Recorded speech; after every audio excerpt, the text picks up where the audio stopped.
Robby D and the lesser known. Oh, that's fantastic music. I love that music. Hello, everyone, and welcome back to another episode of Robby D and the Lesser Knowns, RDLK. I am your expert host, Robby D, and what am I an expert of? I'm an expert of bringing you the truth, because it's the least I can do. I'm also an expert cold brewer. I've got a fresh batch today, and I am caffeinated and ready to go. This could be the shortest show we've ever had, because I'm going to talk really fast. With me, as always, is producer Will. Hello.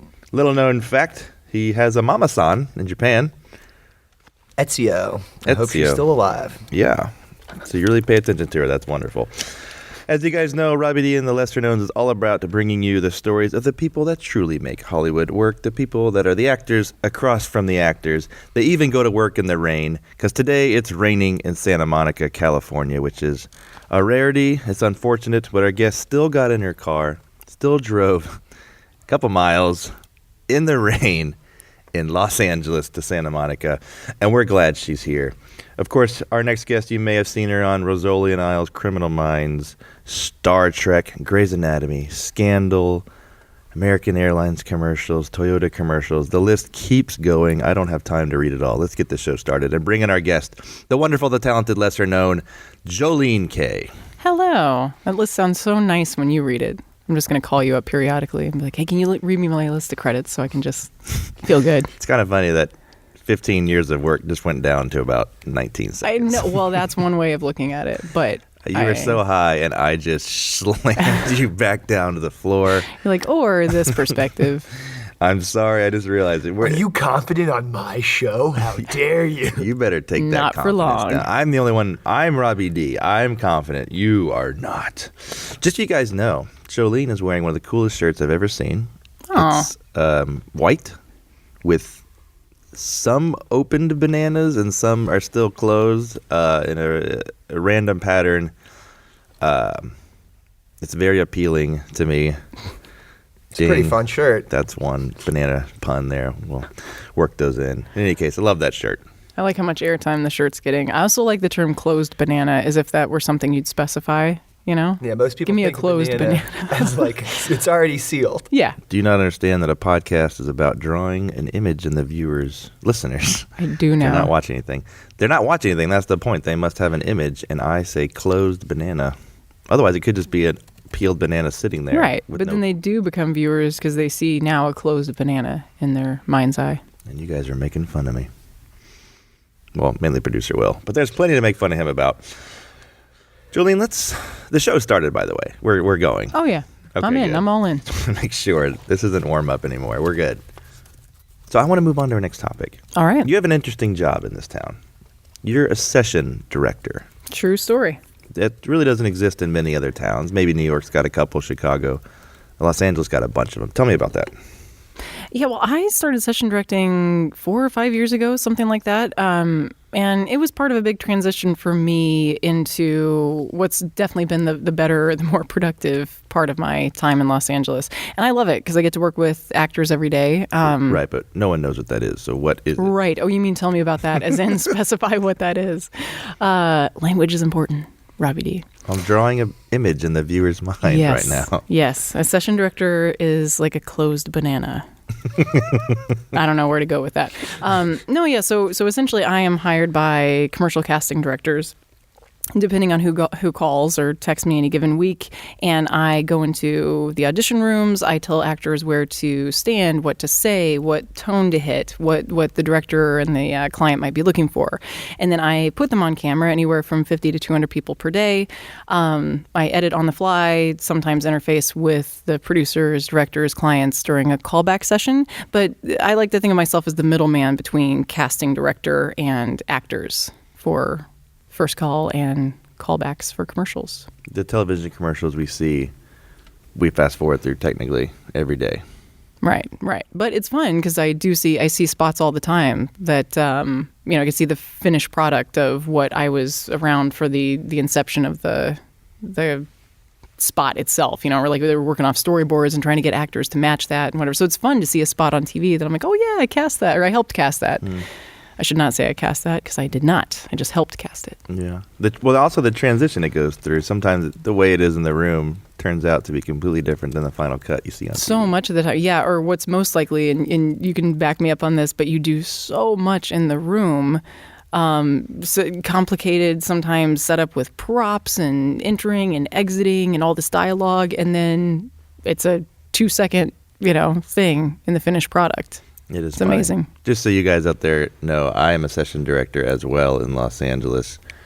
I don't think I've ever said that before. I assumed you had. Is this No. surprise, guys? So if you want to toot my horn for me, that'd be great. You should. Robbie D is a man of many, many, many talents. I'm up to 3 now. I used to session direct in New York back in the day. Yeah, all right, anyway. Oh. So, moving on. Yeah, I remember we did this is weird. We did a Taco Bell commercial. Bing, you're welcome, Taco Bell. I reference you guys. Taco Bell. And they worked this one guy out for 12, 15 takes. I don't remember how many it was. They really worked him out good. And then I saw the final cut, and all he did was, he flashed on the screen for maybe about right at a second. Yeah. Came through. And I was like, oh, okay. Good thing they did all those takes. No, that's what I mean. That's what I see more often than not. All the stuff that you do, all the work that you put into the audition and the callback, and then it's such a short little blip in the finished product. It's crazy. Yeah, well, we got our Taco Bell reference out of the way. Lovely. They're going to be our sponsors soon. So that's great. So you're a session director in Los Angeles, but I want to take it back to before the bright lights. Growing up in southern Missouri, Yes. by way of Pennsylvania, Yes. going to Mizzou, and acting the whole time. Yes, I suppose I was acting the whole time. I don't think I know I didn't really know what the hell I was doing for the longest time. My first role ever was a play that my mom was directing in my hometown. It was a Christmas play, the best Christmas pageant ever, and she was short on little boys, little 8 to 10-year-old boys for kind of one of there were 2 lines or whatever. She's like, Jolene, do you want to play Ollie? I was like, sure. I have no idea what that means, but I'll, whatever. And I grew up with 3 brothers. I just think I assumed I was one of them. So it never hit me as odd until later that my mom was like, hey, do you want to play this little boy? I was like, yeah. But that was fun. That was great. And then it kind of that's sort of how I treated my acting career for the longest time, just kind of whatever came along, being indecisive in college, and I just ended up with most of my credits in theater. So if I wanted to graduate in less than 6 years, it just made sense to get a theater major. So it wasn't ever I will go and be a theater major and then that'll launch my career after that. It was just a series of indecisive years that led up to now. But I gotta tell you, I did a lot of Shakespeare set in the Old West or on the moon or in various other locations, and I built that education foundation during the college years. But you walk through the halls of the theater department with some of the most famous actors in LA right now at Mizzou. They say you can still smell Brad Pitt's cologne, maybe John Hamm's if you wander through the right hallway. Brad Pitt wore cologne? I don't know. I don't It's think a he had natural to. musk I don't that think he he now had to. bottles Smells and like sells. smells like sandalwood and confidence. I don't know. Yeah, I feel like all he had to do was walk out, say hi. The girl's like, oh my God, he's so cool. He Although- probably, yeah. Although I bet in college he probably wasn't very hot. I know. I always picture him as sort of awkward in college for some reason. Like I feel like he's one of those people that people are like, I don't get him. He's like weird. I feel like I remember reading that he was relatively normal until he started first getting big. Yeah. And then that's when he once the ball started rolling. But before that, he was just like a regular dude. Yeah. That's what people say about me. They're like, she used to be all right, and then Regular dude, yep. Just Regular a regular dude. The whole Jolene, the regular Sure dude. are. exactly. So the day came, you graduated. You were teaching rock climbing at Mizzou. Yeah. I was a rock climbing instructor there for a year, 2 years. And then I kind of hung out after graduation and continued to do that because I didn't really know what to do with my life. I just knew I liked teaching rock climbing and met cool people that way. So it took a little bit. And then it was my mom who was the catalyst for moving to Los Angeles. And even that, it wasn't like I said to myself, well, I'll pack everything up and go and give this acting thing a try. I was in a relationship that I didn't have the balls to end at the time. And when she mentioned the Los Angeles thing, I was like, great. That'll make that breakup a lot easier. Just be like, peace out. I guess Nothing says we're done, like moving across the country. It's terrible. Just a regular dude who didn't have the balls. A regular dude with no balls. Really racking up these. Just moving to Los Angeles. I told you guys you're gonna think very highly of me after this podcast. No, we already don't. All right, so you moved to Los Angeles. Yeah. With your mom. With my mom. Well, she came, she facilitated it, and then she left. I stayed.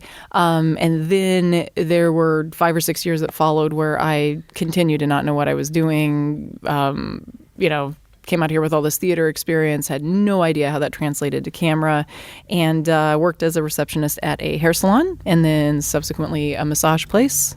And that ate up 5 or 6 years of my life. What'd you do at the massage place? Oh, I booked appointments. I told people consistently that we did not give happy endings, and dealt with. Damn it! Click. Yeah, that was quite common. Welcome to Heavenly Massage, where we don't do happy endings. Going to take your appointment. Oh, lost another one. Dang it! Yep, yeah. Years of my life given to that. Is that really a big problem? Like having to deal with that? It's probably overstating it to call it a problem. It was just way more common than I would have predicted. And people either calling or walking in and finding ways to ask for that in code. And the most common thing I'd get is, hey, do you guys do massage? And I'd be like, yes, this is the name of the company, the massage place.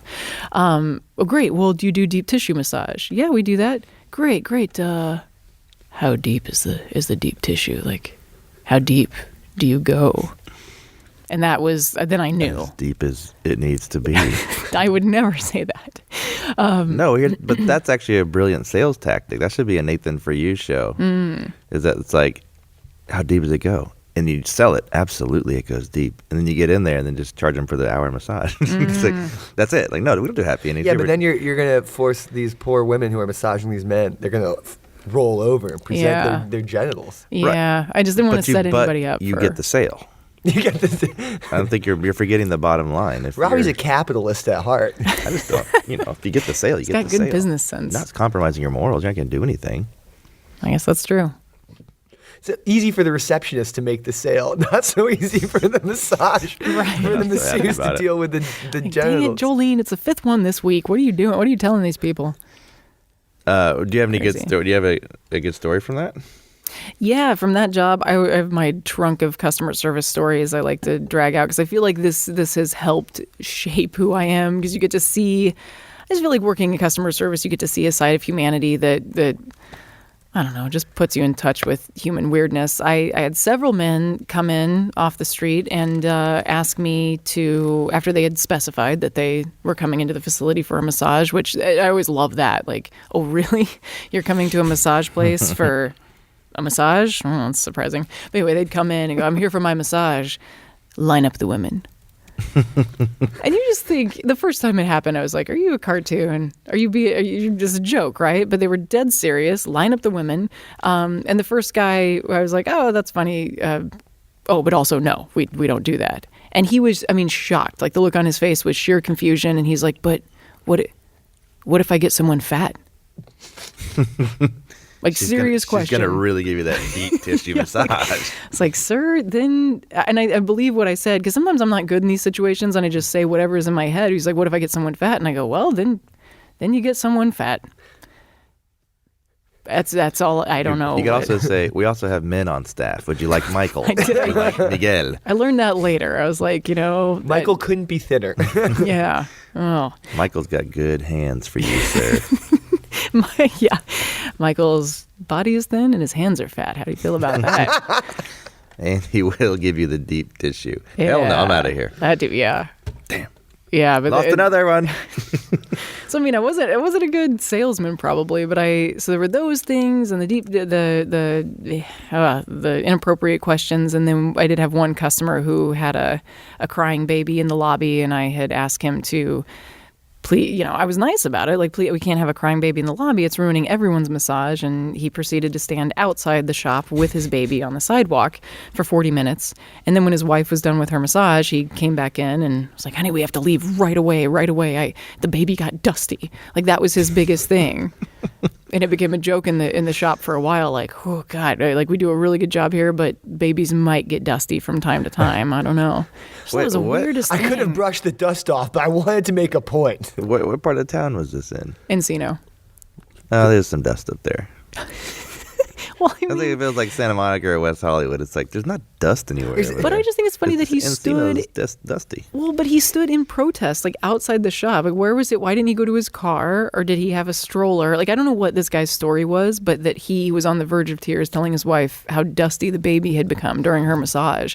That's why I just think these people were not real people to me. After a while, I was like, what is happening? He gets on Yelp. He's like, I love this place. My wife's massage was great, but my baby got dusty. The kid looks like a Mad Max. 1 star. Yeah, he's coming out. Yeah, exactly. 1 star.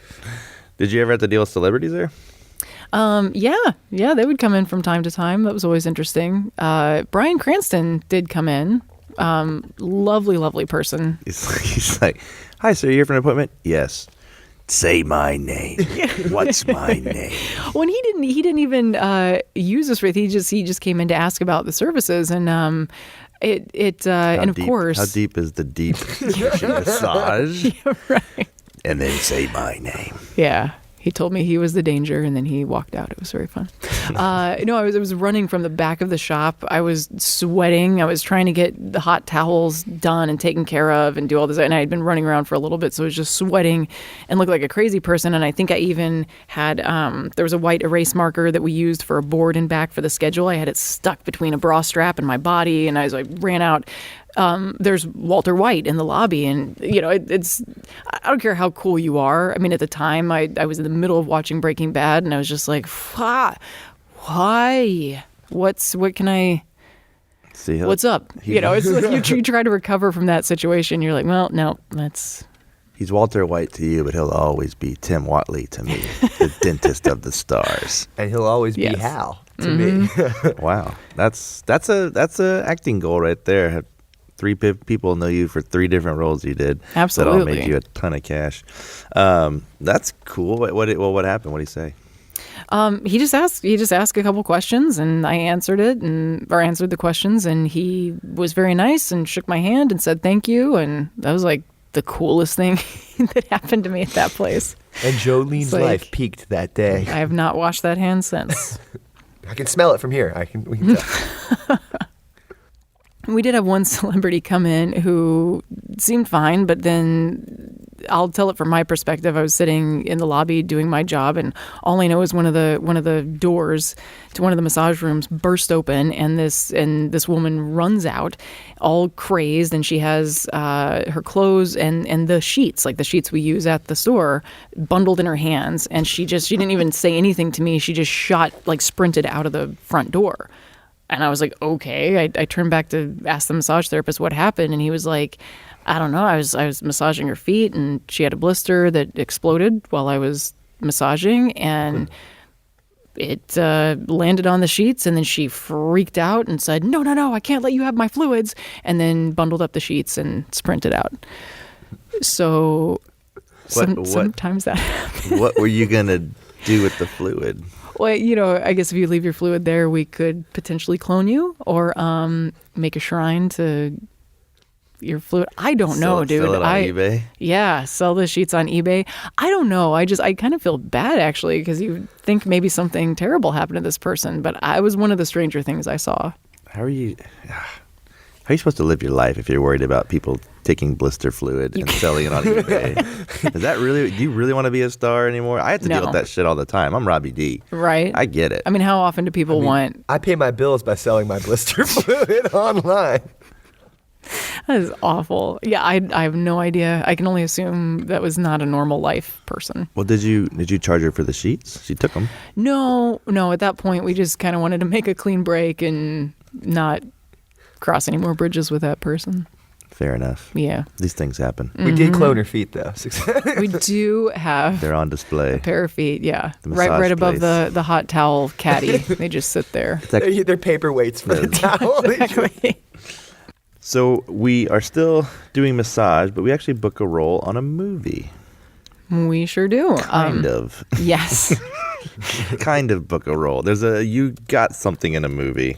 Yeah, there were a couple years at the beginning where, I had a day job and I was trying to make stuff happen. I was registered with Central Casting, and I end up on the sets of both. I now pronounce you Chuck and Larry, and then there was a stint on Star Trek as well. And Chuck and Larry was my first introduction to being on a set at all. I knew nothing about anything.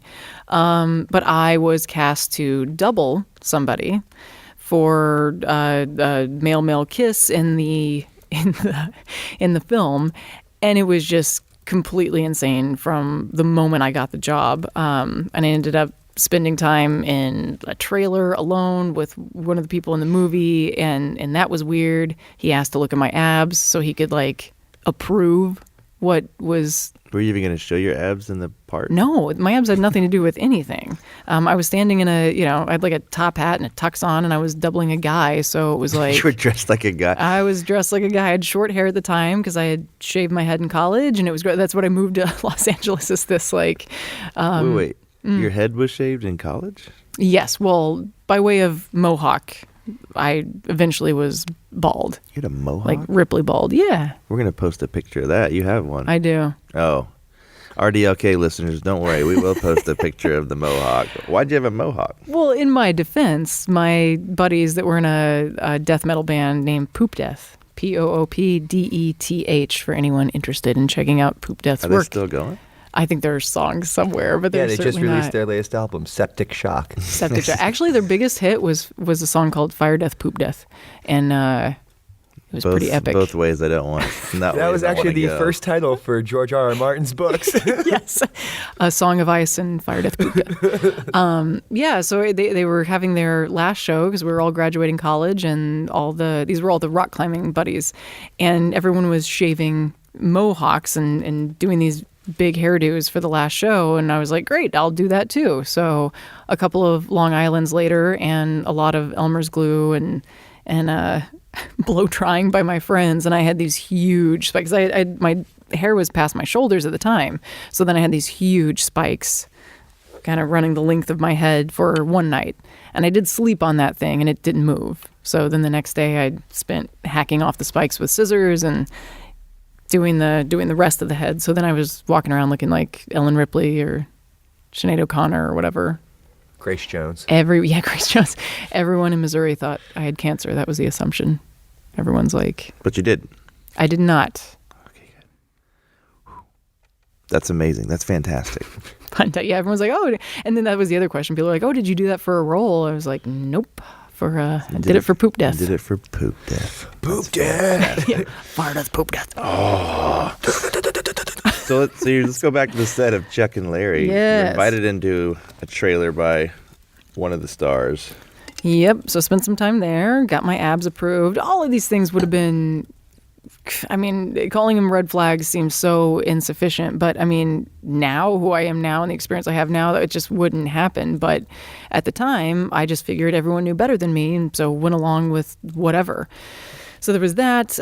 Spent 8 hours on set trying to figure out what exactly they were wanting me to do, because I got a little wary of, okay, I don't know what's going on, but something seems a little weird.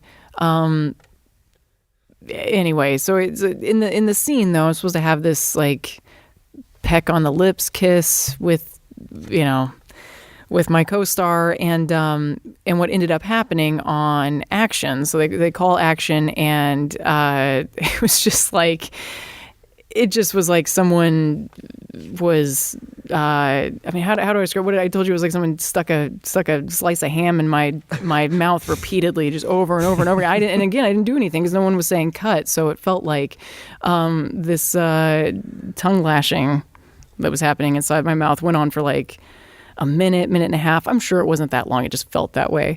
But then the cut finally did come. They said, the director said we were done with the scene, which seemed odd to me. Like, all right, well, you shoot it once, okay. And then I was told to come to the Stars trailer afterwards, which I did not do. I thought that would be a bad move on my part. Who told you that? Yeah, not by production. It was by... No, by the Star. He kind of came in close, and he was like, oh, come to my trailer afterwards. we'll have dinner. I was like, no, we won't. I'll just have a Lunchable. I'm good. I think I just had a ham sandwich. Exactly. So then that kind of turned into, I didn't know what to do with that. I knew something bad had happened, but I didn't know exactly what or what to do about it. It didn't feel right to me. So when I did talk to production afterwards, basically I was just told, well, hey, we'll just make sure you get SAG eligible out of this deal if you don't cause a problem. So, and in hindsight, I could have caused a problem, but the choice I made at the time was, I felt fairly helpless, and there was nobody. And I believe I even did call the booking company about it just to see if they had any policies about that sort of thing, because I wasn't part of the union or anything. And anyway, that's how I did become SAG eligible. So I spent a couple weeks on that set doing background work and got all the vouchers, and that only happened because of the inappropriate behavior that preceded it. So I wish I had some glorious story about, earning my SAG card, and that is glorious. And I suppose in a way I did pay my dues, but you probably made some good money too working background on it. Yeah, it was all right. You paid the old school Hollywood way. Oh man. What about you mentioned central casting. What's central casting? So central casting is a company who registers actors and most other people who just moved to town. They take photos of them. They have a database of people that can be called in for background work.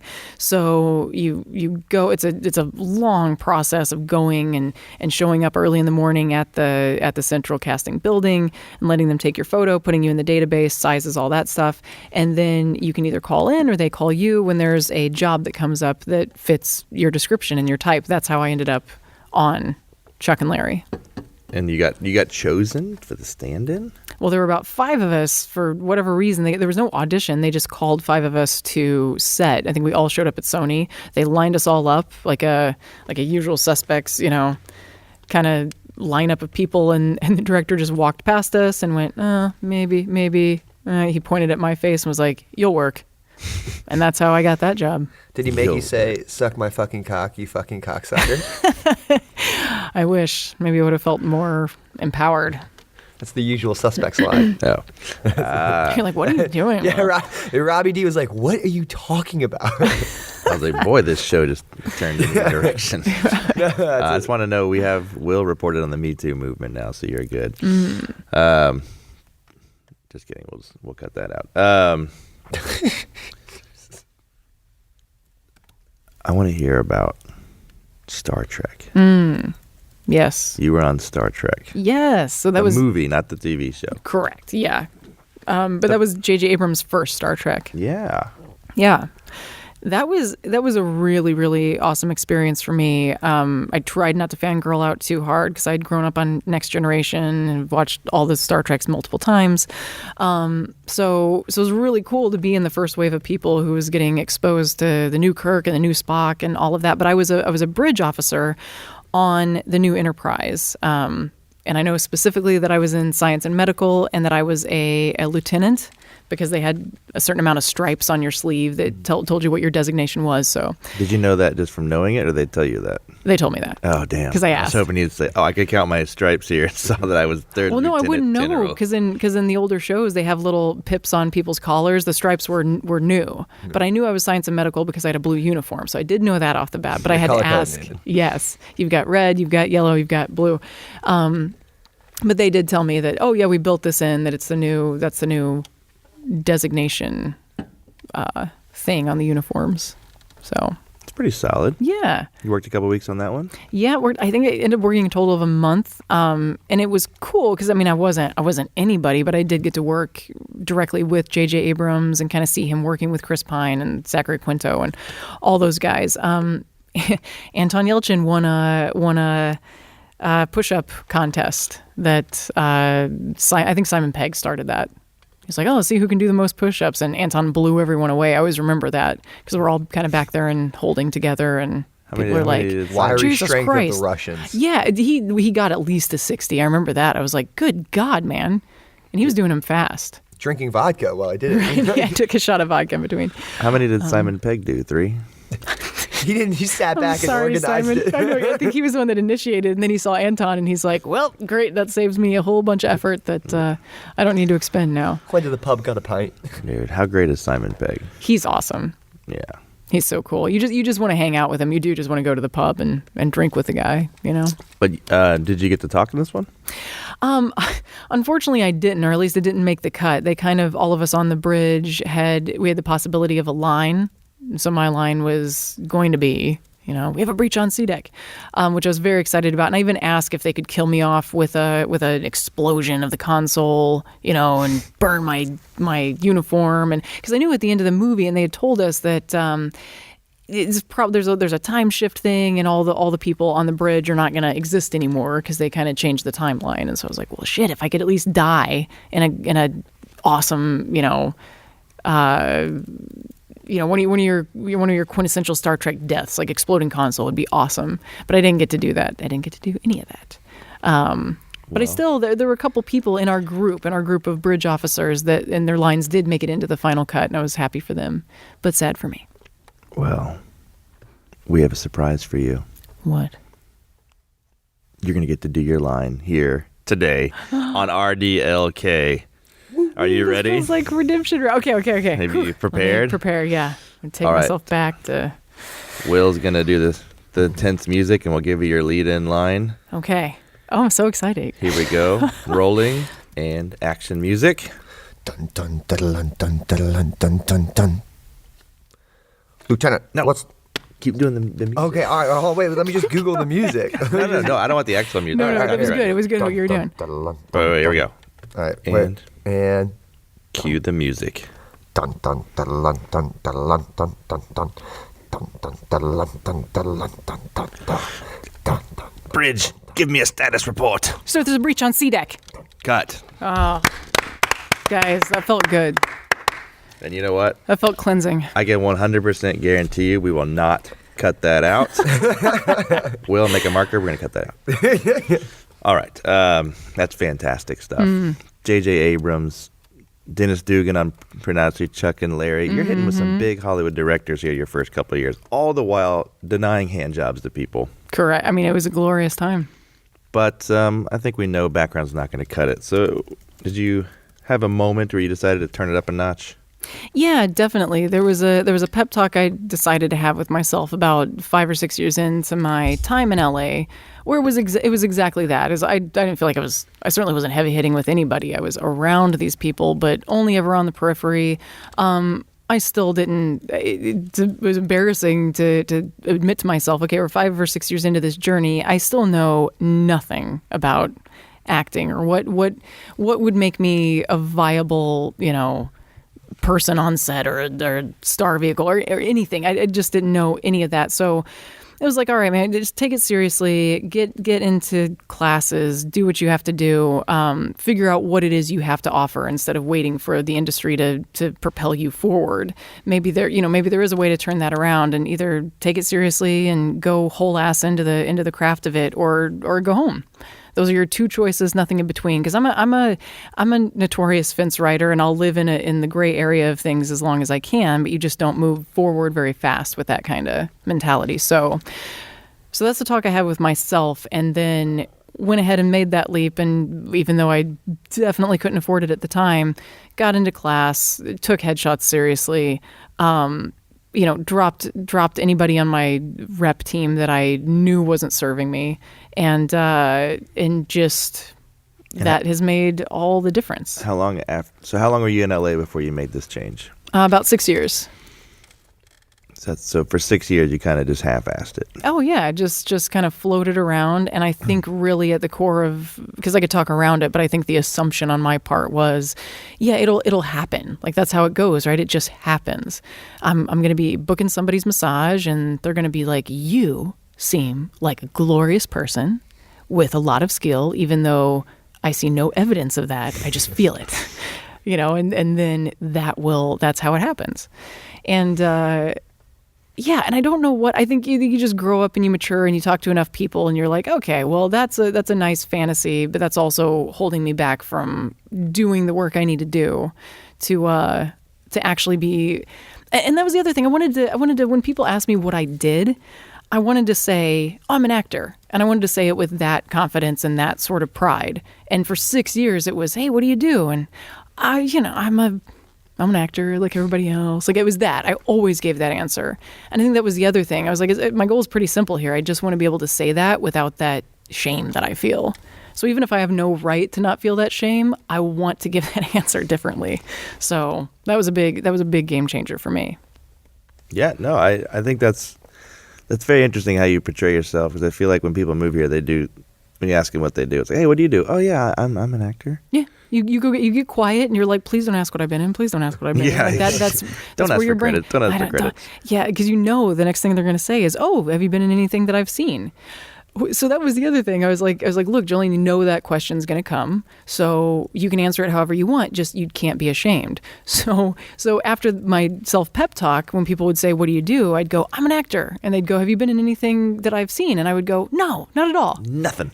I was like, you're just gonna just own that shit. And that's what sounds silly, but that really helped put me on the path of like. Then I wasn't operating out of embarrassment or fear anymore. I was operating out of something else. I'm not sure what to call it. I just committed to the delusion that I could make it happen, I guess.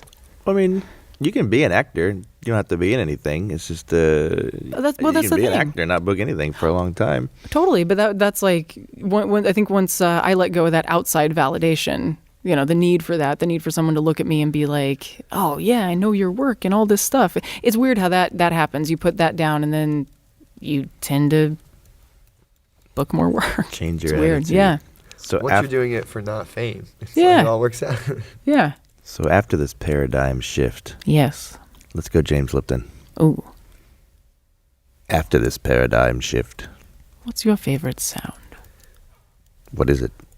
No, what's your favorite sound? The sound of the Taco Bell person handing me my fresh order through the to-go window. Well played. Okay, you make a better James Lipton than me. Go ahead. That's correct.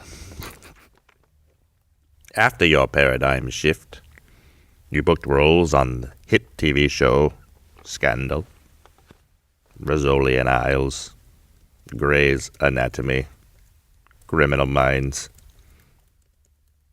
House of Lies, commercials, Nissan, American Airlines, Toyota.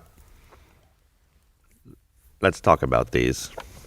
Great. Where would you like to start? I would like to start with Scandal.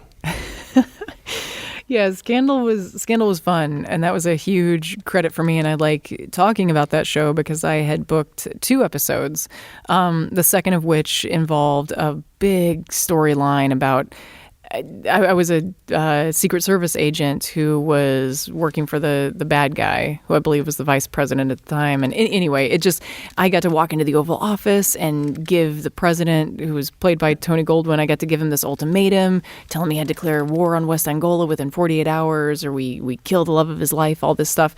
And we had shot it. I got cast, and we shot this episode, and they'd even talked about maybe more episodes down the line. I was so excited, told everyone about it. You don't want to know how many times I talked to my mom about how this is it and it's happening and oh my God. And then I will give the casting of that show huge credit because they called me personally just to say, hey, it happens on Scandal. It's not about you. You did nothing wrong, but they are going to cut that storyline entirely. And I'd like to think I handled it very graciously, or at least I did over the phone. But I remember putting the phone down very slowly, and then my body went down to the ground just as slowly. And I stayed there for a very, very long time, trying to accept that. And I wasn't proactive about telling people that that had happened and I had been cut. So then when the calls started coming, like, hey, it's been a while. When's your episode going to air? It was like, oh man, you might want to cancel the viewing party. I don't know. I can't talk about it. I'm sorry. It's still too painful. It only takes one cutout to make you never tell anyone ever again. Exactly. On a show. That is, I don't tell anybody about anything anymore.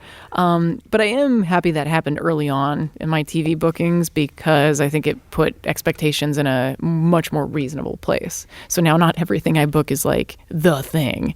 Like, this is going to be my show and all these episodes and blah, blah, blah. Like, I just accept it. I think I'm much better now at accepting whatever it is. And a booking is a booking. Great. Getting to shoot is getting to shoot. Great. And then if I make the final cut, fantastic. Well, we've got a surprise for you. Oh, God. You're going to get to reenact your line you said to the president right here on this very show. Oh, amazing. Here we go. Cue the music. And action. I'm the president, and I'm very busy. What do you have to say? Mr. President, you will declare war on West Angola within 48 hours, or she dies. Cut. Wow. Yeah. I can see why you booked so many roles. That's good. I'm surprised you ended on the cutting room floor. I'm not even kidding. I want to bomb West Angola right now.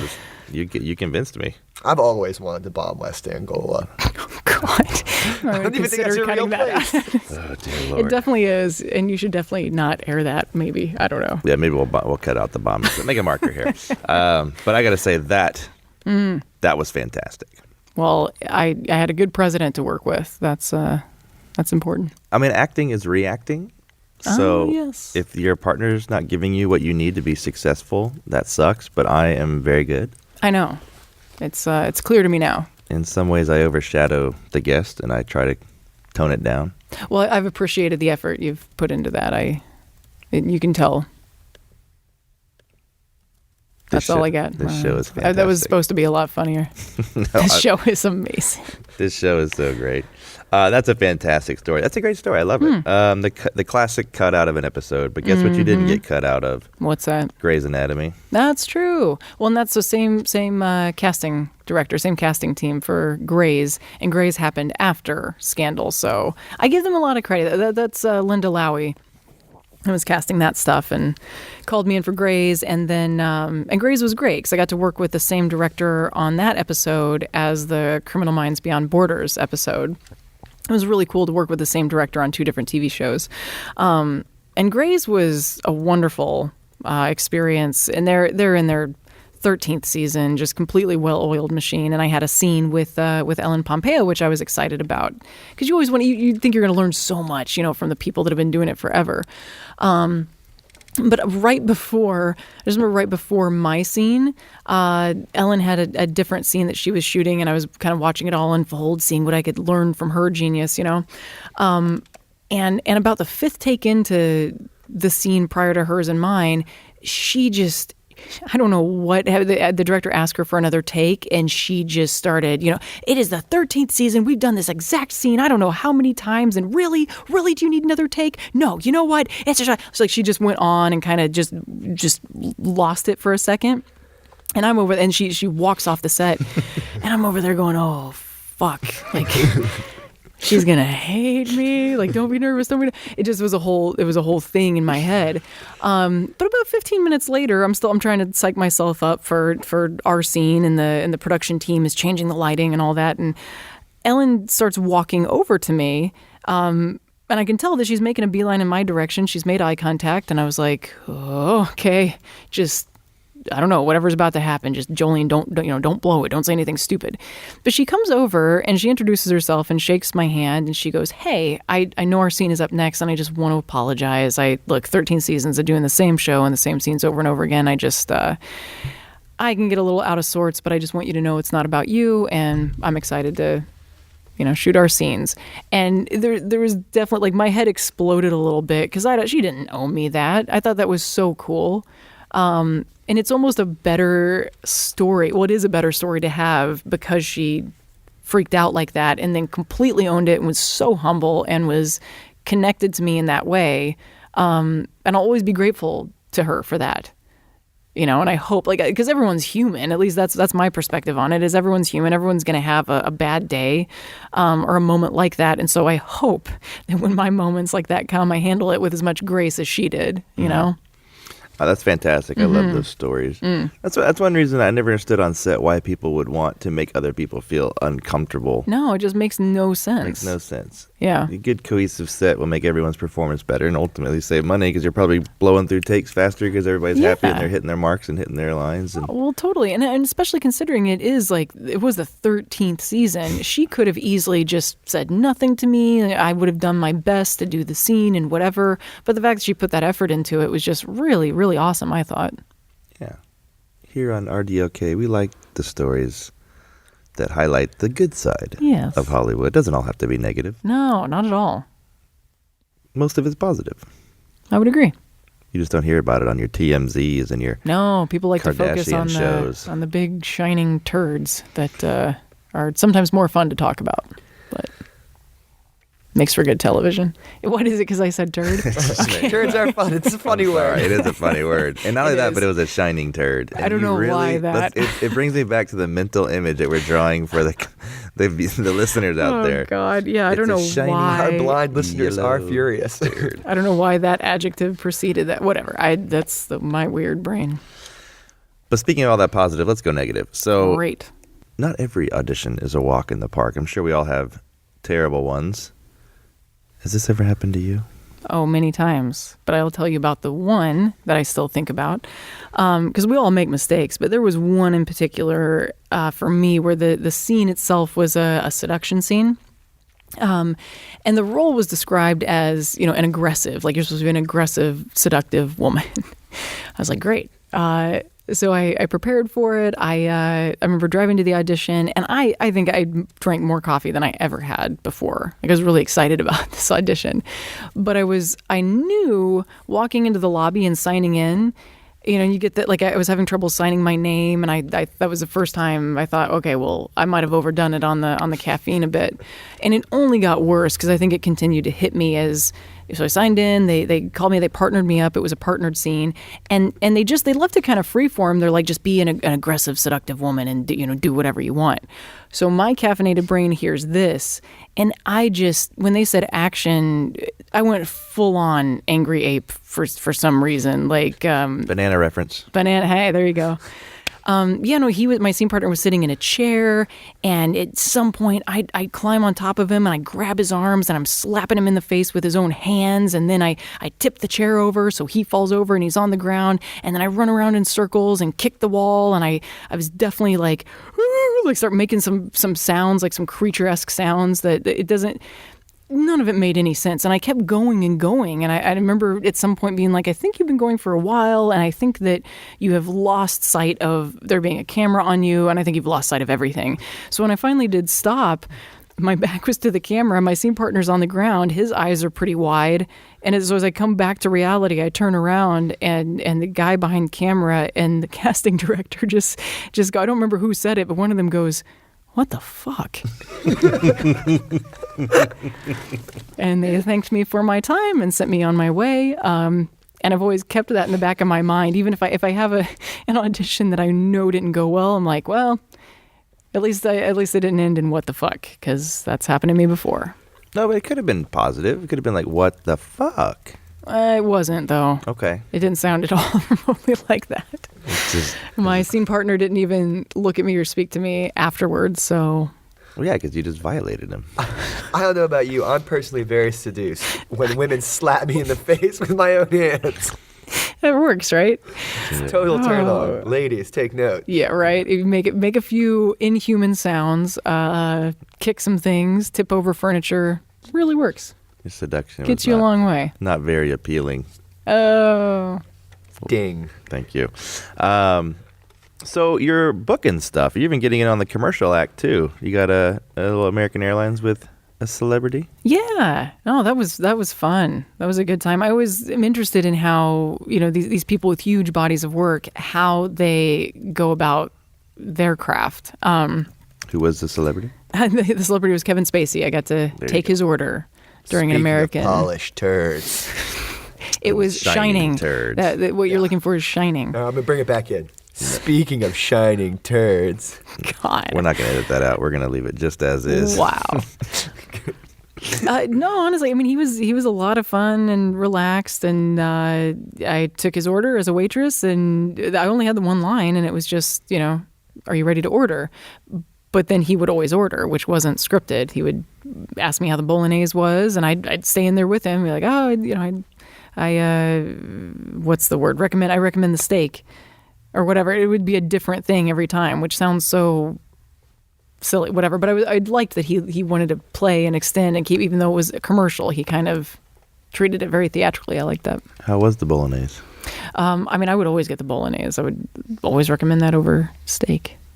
So I'm really hungry now. That project was a lot of fun, and I was happy that I got to, a chance to play with somebody else that was such an experienced actor. So you're booking commercials. Yes, sir. But just because you're booking commercials in TV doesn't mean you have an easy living situation. You can afford a house in the hills. That's true. So during this time, tell me about how you were living. Well, there was a stretch of time there for convenience sake, and because we thought it was going to be really fun at the time. I shared an apartment with both my boyfriend and my brother. Both are men that I love dearly, but piece of unsolicited advice for anybody listening, just don't. I don't know. I don't think it's a good idea to mix maybe, your significant other and family. Inevitably, you will end up as the screaming middleman just trying to keep your sanity. You needed to experience that to figure it out? Yes. I could have told you that before you're moving. I know, but I wouldn't have listened, and I would have had to experience it anyway. Just like everyone moving to L.A. Yes, indeed. Yeah, no, that was interesting. I mean, my brother is 6'2", just ripped, and he doesn't walk anywhere. He does back handsprings through the apartment. We got quite a few noise complaints when he was living with us because he would you would walk by the hallway in the apartment, and this human spear would just jettison out of the darkness and like roll. He would jump over the couch and he'd end up smashing into the wall or something. That's just how he is. He operates at that level all the time. So there was that. He also worked at Whole Foods at the time in the prepared foods department, and he would always, and I mean always, come home with just a smell, just like fish and beef and old pizza just like sticking to his skin. And he'd go into his room and hang out for a little bit, and you'd open that door and you'd be like, dear God, like what is this aroma? And it's awful. And there were like, most of the fights we had were, hey, dude, your room stinks. And he'd be like, what do you want me to do about it? Let me live my life. And I was like, no, your life it's really interfering with mine. And your you life smell is going like to the air vents to my room. Live your life with a Glade plug-in air freshener. Yeah, God, or wash your clothes. And I give him credit. He did try. He tried to deal with it. It just was, so there was the smell, there was the noise, there was, and I think at the time in his life too, he was in his early 20s, and you couldn't ask him to just do the dishes, for example. Like, hey, you've had dishes in the sink for 4 days, maybe take care of that. And he'd be like, you're infringing on my personal freedom. Fuck you. So then there would be many fights about that. And I tend to be a little more diplomatic. My boyfriend does not, so there were quite, and neither does my brother. So without a mediator, those arguments would just reach volumes that were, and I used to tell them that they were having dick offs because they would just try to be louder than the other one, or they would just start saying ridiculous things to each other. Oh, well, you can move out. Well, you can move out. Well, I hate your fucking face. Yeah, fuck you and your butthole or whatever. It was just like, what in the fuck? So I felt like I was just living in an insane asylum for a long time, and I did get to a point where I didn't know what I was saying, but when they would reach a certain volume, I would just run through the living room and just start being like, yeah, dicks and butts and pussies and all that stuff, like louder than they were. And so my only move, it turned out my only move after a while was just to out crazy them, which was a tall order. But I did succeed here and there. But at some point it was like, okay, if we all love each other, but if we all want to like each other, we got to change this situation. So my brother is living elsewhere now, and I think he's much happier. I think we're all much happier. But for a while there, yeah, it was just like, dear God, like someone needs to have a camera on this stuff. So did he ever come home, and we'll narrate this, find you guys doing this? Making sweet, sweet love. That's what you get from that. That's okay. What that? Finger being smashed into the other hole. That's Robby's version of making sweet, sweet love. Just a couple of fingers going in some Some fists. Did that ever happen? Wow. Did he ever find us fisting? No. That's good. Which is for the best, really. No, after the fact, he admitted to me once that he came home from work and he heard something. He wouldn't specify what it was. I'm assuming some, I don't know, just some questionable noise. Some of this? Some of that, he heard something. Some friendly times. Some friendly times. And there it is. He just walked in the door, heard a little something, walked right back out, and that's all that was. So again, for people listening, I highly recommend not living with both your brother and your significant other, and definitely don't do it for 3 years like I did. Took me 3 years to learn that lesson, guys. I'm a really, really fast student of life. All right. Just the way you said that proves that. No, yeah, Instead of being a exactly. slow learner, you're a fast student at Of life, yeah. That's good. Can we use that as our tagline? Please. Robbie D. And the I fast sound- students Don't at be a life. slow learner. Be a Fast student. student of life. My shoulder hurts. Your labia hurts, you mean? That's not. It's a labrum. It's in your shoulder. No. Robbie D told us earlier how he hurt his it's an old labia injury that flares up from time to time. It's pretty bad. So loosen it up with yoga and stuff. I feel bad for him. Robbie's just here stretching his labia. Yeah. My anger grows. I am the fucking host. You do not talk to the host like this. You must respect my authority. I apologize. Let's move on. Yep. Shall we? Let's do it. No more labias or labrums or closed banana jokes. Mm-hmm. I want to talk about something near and dear to my heart. Yes. And that's this fantastic Toyota commercial you did. Yes. I'm going to ask you a series of questions. Okay, you do that. How handsome was the session director who booked you on that? Oh, well, honestly, I think I know that's part of the reason I booked it. Mm-hmm. Because you get session directed by some uggos and it just doesn't really help your performance at all, is what I found. So when I walked in and he was the suave, velvet-voiced session director that I got, I was like, ooh, I think this one might book. Who was it? What was his name, first and last? His name was You can just say my first. Rob It was me. Descant. Just say it. Just say it. Just say my name. Robbie Descant It was the me. session director. Wow. I got to say, I completely forgot. Right? about I know you that. didn't see that coming. I didn't. No, I forgot I did that. I do remember your audition. You were fantastic. Well, thank you. What did I? You were. I don't even remember what I did because I feel haven't like the slightest clue. I don't know. So then you lied when you said I know. I did this whole thing about the handsome session director, and he's like, "Your audition's great." I was like, "What did I do?" He's like, "I don't fucking know." I think you just stood in front of a board and did a fake meeting, if I recall I did. correctly. Yeah. I think that's what it was. And I looked antsy, which I'm really good at doing, I will say. But that's just life. That wasn't acting. No, that's what it was. It was two people waiting for the girl to show up. Mm-hmm. So the Toyota commercial you're in right now. Yep.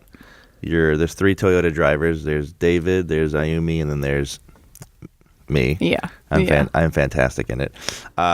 Driving to our respective people, and you guys are waiting on Ayumi to show up. She had so much fun driving the Toyota. She didn't go to the office, and you're in the office waiting for her to get there, and your screen time. How long were you on screen? Like 45, 35 seconds? Not even. I mean, 2-3 seconds. I couldn't believe that I made the edit and am still getting paid residuals for that spot. So that's been an amazing part of last year. And what was fun too, I don't know if you remember, you and I were trying to plan trips to New Orleans yeah. at the time during that shoot, and they were holding us for so many dates, and we were both trying to figure out 14 when. days. Yeah, They're holding 14 days. And I was is of very rare one. for a I know, commercial. Usually super rare. you're holding 1-2 dates maybe, and they're holding 14. But it was great because I remember seeing you post a video of you kind of marching down, through the French Quarter or whatever, and I was like, you know what, fuck it, I want to go to New Orleans as well, and then I did, and it was awesome. That was a very stressful New Orleans trip. It the first day of was, I filming was know. Sunday. Yep. And I was in New Orleans Friday to Sunday. So had they called Saturday and said, you got to be on set tomorrow, after 8 o'clock, after 8 p.m., there were no more flights leaving New Orleans till the morning. Yeah. So if they called like at 8:30 and said, "Hey, we need," even if they called like at 7, I probably couldn't get to the airport and get on a plane in time. I was just like, "Ooh, this is stressful." Well, it was harder for you because you had a bigger part. I mean, I was almost sure. I was 98% sure that they were only. I was like, how can they need me for 2 days? They need me for one look on camera. But I was in much the same boat where I was like, oh man, if they need to do reshoots or anything. Oh wait, here's more whiskey. That'll help. That was the way that I dealt with that. Man, it was fabulous. It is fabulous. But that's also a cool thing to note is that whether you're in a TV commercial for a half a second or whether you're in a commercial for 30 seconds, you get paid the same amount of money. It's insane. So yeah, really, and someone had told me this. They were like, well, if you look at the actual FaceTime to residual ratio, you made bank on that commercial for my 2 seconds. So it was good. That's really good. But yeah, you were in all seriousness, you were a big help because you run a really friendly audition room. And the information that you share and the direction that you give is super helpful. It's not always, when you're in these situations. But you were great. And then being able to communicate with you through the process and through shooting was awesome. So I like to tell that story whenever I get the chance. Well, I will say the viewers have a certain image of me, and I would like them to think that I'm still a cold, heartless dick.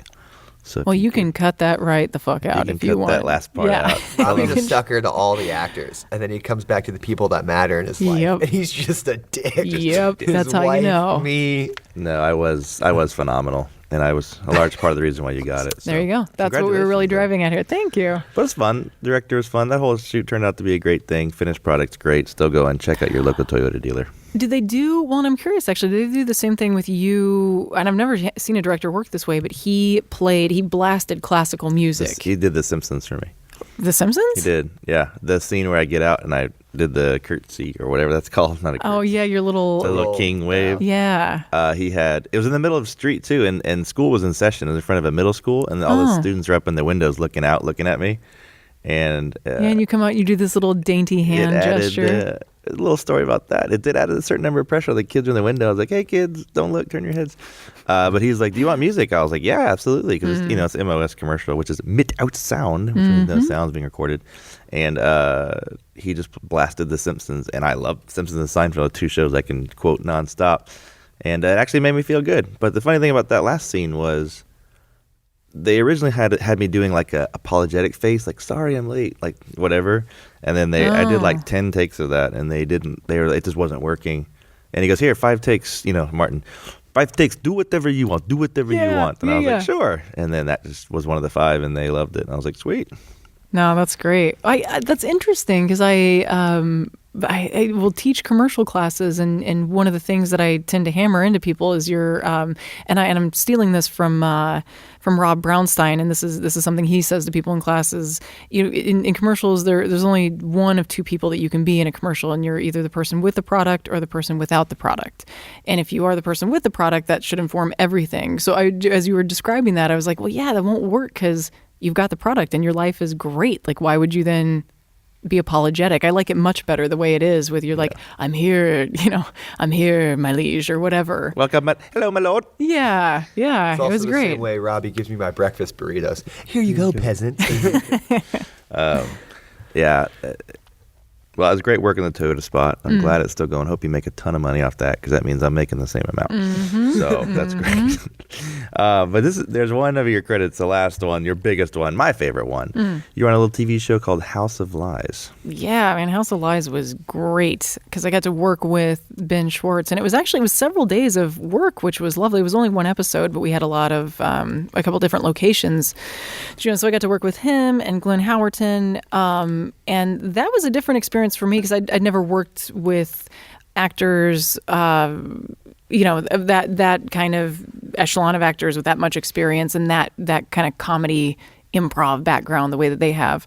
And it's interesting because House of Lies is a drama. So I went into it, and I'd shot a lot of procedural television leading into this. So I just assumed it was going to be a lot of the same. They want you to hit your points very specifically. There's a very particular way they like to work.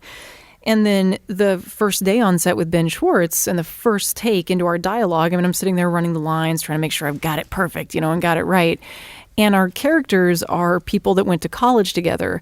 And he just, without warning, he just starts going, yeah, remember so-and-so back in, in Chem Lab that shaved his ass and set his eyebrows on fire and all this stuff. And there was a hot second where I was like, what in the fuck are you talking about? And then it took me, as I'm just not in practice doing that. So then I was like, oh yeah. And he looked so weird without his eyebrows. What was his name? Bobby Feldman or whatever. And so we just started going back and forth. And we improv'd into every take we did. And every improv into every take was different. And so then every take felt different. And it was I was so excited to see which take they were going to choose. And it was definitely one of the ones where before action, we were just completely off track talking about, whatever, having somebody throwing tampons at each other, whatever it was, like had nothing to do with the scene itself. But it was so neat to see. And he talked to me about it afterwards where he was like, I thank you for being open to doing that. I really like to establish this familiarity. And I feel like the only way you can get there is to just kind of trust each other and bullshit back and forth. And I really learned a lot from that because I was like, you were 100% right. I just didn't know that until today. I'd never done that before. And before I started doing this a lot, I always assumed that TV, no matter what show you were on, the acting part of it would feel much the same. And every director would want to talk to you about character and all this stuff. But I've learned that there's no consistent way that it's all done. And largely, too, if you're working on a show that is in its, second, third, fourth season, and the leads have all kind of established the way they like to work, especially if you come in as a co-star or guest star, you're just stepping into their universe. And if I just walk in there ready to kind of play with whatever they throw me, that's the best favor I can do myself. Because conversely, working on Grey's Anatomy or Criminal Minds, that was a very precise, like, we need to fit this little speech you're giving into a certain amount of time. And I assumed the director was going to want to work with me on backstory and all this stuff. But it wasn't that way at all. If anything, if the director was coming over and giving me any adjustment, it would be, Jolene, just put a space, just put a pause between this word and that word. And I was like, okay, great. And I think the ego part of me was like, don't you? That's it. That's like a technical direction. Like you don't want to get deep about why the pause is there. But that's my job. If they tell me to pause, I got to find a way to justify that pause so it feels natural for me, which is what I did. And that's exactly. There's one take in Grey's Anatomy where there's a pause, and it's perfect. That's the take they used. They didn't use any of those others. So it's just fascinating to me how different that can be. And I don't know, just acting it's never the same across the board. But I think that's what I personally love about it, is it changes from project to project, from character to character, and definitely director to director, and then whoever you're acting with, The end. That's phenomenal. Yeah. With the stars you've acted across from, do you feel like the ones that have the improv background, like Ben Schwartz, are completely different than the ones that don't? Like Ellen, did Ellen approach the whole scene a different way when she came up to do your scene with you? I know she apologized and did that whole stuff, but yeah, I've loved watching everyone's approach, and I don't always have the opportunity to sit down with them and go, hey, what's your approach to this? With someone like Ben Schwartz, it's pretty obvious what the approach is because he's hitting you in the face with it the moment you sit across from the guy, and the production's working around you to make the shot happen. So that's pretty. But then is what I worked on Chance, and I'm a murder victim, and I'm working with two guys. That was really cool because I'm working with two guys that are both playing serial killers, and one of them, so Tim Griffin, is just every time people say cut, he's cracking jokes and oh great, I'm gonna go get a drink or whatever. But Paul Schneider was the complete opposite. And as soon as someone said cut, he was pacing around and kind of mumbling things to himself and doing his kind of method Daniel Day-Lewis thing. And even though these guys are doing the exact same character, pretty much, just totally. And you didn't talk to Paul between takes, and I appreciate that. I respect that. But it was interesting because I had made that mistake early on and tried to joke with Paul the way I was joking with Tim, and Tim's like, no, just let him do his thing. I was like, great, cool, fair enough. But I loved seeing that because to me, both performances and both actors were completely effective. But it was just kind of neat to see everyone gets there a different way. And Ellen, again, she's working on 13th, 14th season of the show. Like there wasn't a lot to. She just kind of dropped effortlessly into character. Yeah, and the character is her. Yeah. So it's like, but that was neat. To me, that's very freeing to see because I'm like, all right, well, that's I got my own thing, got my own process, and that's how you do that. You just got to figure that out for yourself as you go. Speaking of all these different methods, it's time to introduce you to the most difficult part of our show. Jolene, I'm inviting you to strap yourself in to that seat. Enter the hot box as we take a look at this segment called Method Acting.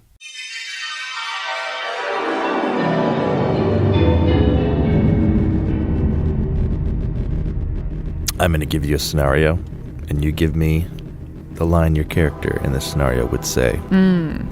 Okay, here we go. You're in Los Angeles,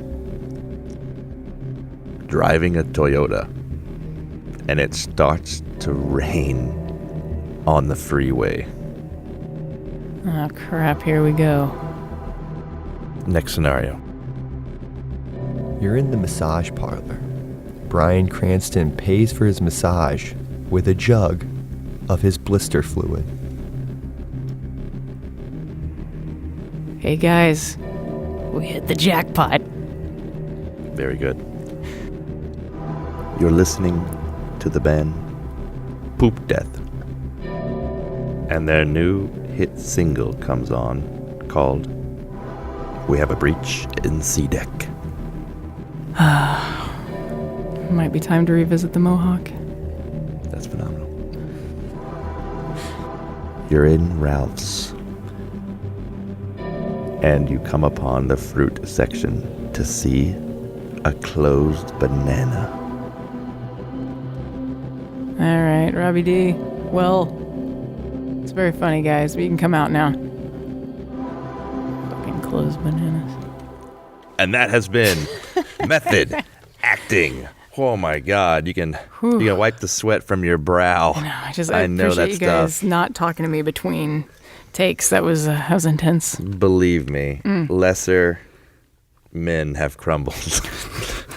I told you I'm just a regular dude. You're just a regular dude. People say about me, just a regular dude. Salesman, all the wonderful things you are. That was phenomenal. Most people crack under pressure, but you nailed it with grace, and I knew you would. I'm gonna get you out of here on the last question I ask every guest. Oh, okay. And that is, what would Jolene Kay today tell Jolene Kay driving with her mom to Los Angeles on the 40? Oh, man. What a great question. I'll keep it simple. I won't overthink it. If I would take myself aside and just go, dude, look, no matter what I say, you're going to have to experience what you experience. But look, just calm the fuck down. Don't lie to people. And it's just not going to be what you think it's going to be, but it's all okay. And then I'd high five myself. I'll high five you right now. And I'm going to tell you, muchos gracias para todas las memorias de hoy. Hey. That means thank you very much for all the memories. We are so honored to have you as a guest on our show. We had a phenomenal time, and we look forward to many more bookings in the future. We know you're lesser known now, but not for long. I also want to thank producer Will wearing the hoodie with his mama-san. Great job today, Will. Thank you. And of course, all you guys out there, thank you for listening to today's episode. I hope you had a good time. And be sure to tune in next week. We got a phenomenal guest coming on. We got Kanye West. Ooh, Yeezy. Coming on, so watch out. That may or may not be true. Only one way to find out. That's download next week's, and we'll see you then. I'm Robby D, and these are the Lesser Knowns.